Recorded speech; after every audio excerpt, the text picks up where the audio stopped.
दोस्तों, super Sam story में फिर एक बार आपका स्वागत है।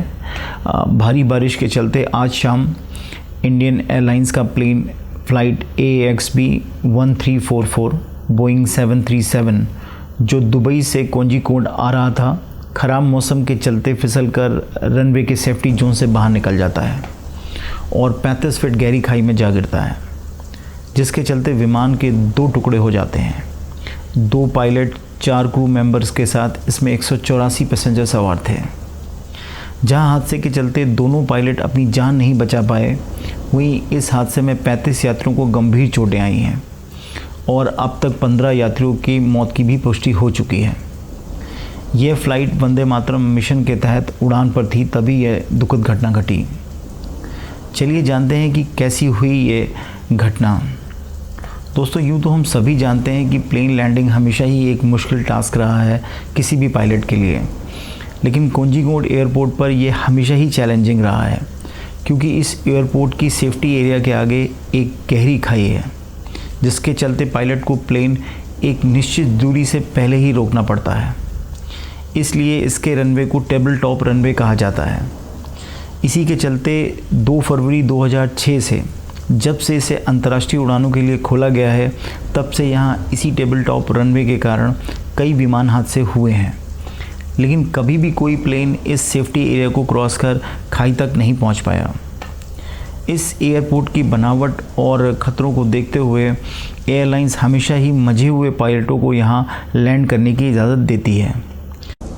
इसी के चलते वंदे मातरम मिशन के तहत इस फ़्लाइट 1344 की कमान कैप्टन दीपक V साठे को सौंपी गई, जो कि भारतीय वायुसेना में विंग कमांडर के पद से रिटायर हुए थे और वायुसेना में एक टेस्ट पायलट थे।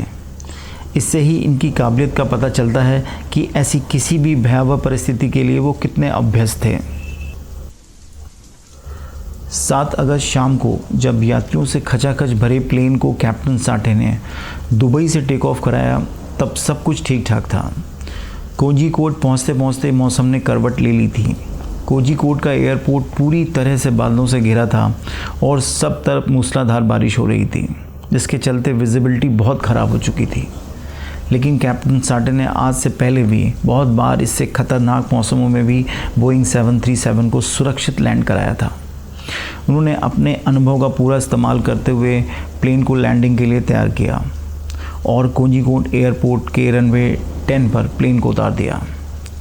13 साल पुराना बोइंग 737 रनवे पर अपने आप को संभालने की पूरी कोशिश कर रहा था।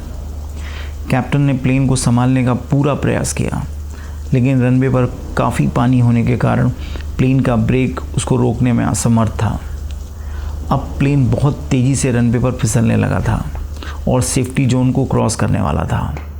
कैप्टन साठे जानते थे कि यदि प्लेन ने सेफ्टी जोन को क्रॉस किया तो वो 30 फीट गहरी खाई में गिर जाएगा। उनका पहला उद्देश्य प्लेन में सवार 190 यात्रियों की सुरक्षा था। इसी के चलते उन्होंने हर संभव प्रयास किया कि प्लेन की रफ्तार को कम कर दिया जाए, परंतु हर जतन और उनका सारा अनुभव भी प्लेन को फिसलने से नहीं रोक पा रहा था और अंततः प्लेन सेफ्टी जोन को तोड़कर खाई में जा गिरता है, जिसके चलते कैप्टन साठे और को पायलट दोनों को अपनी जान गंवानी पड़ती है। शायद बारिश के चलते या कैप्टन साठे के प्रयासों के चलते प्लेन में आग नहीं लगती है, अन्यथा यह हादसा और भी भयानक हो सकता था। दोस्तों, जिन लोगों ने भी अपनी जान इस हादसे में गंवाई है, सुपर सैम स्टोरी उनको भावभीनी श्रद्धांजलि देता है और आशा करता है कि ऐसा कोई हादसा भविष्य में ना हो।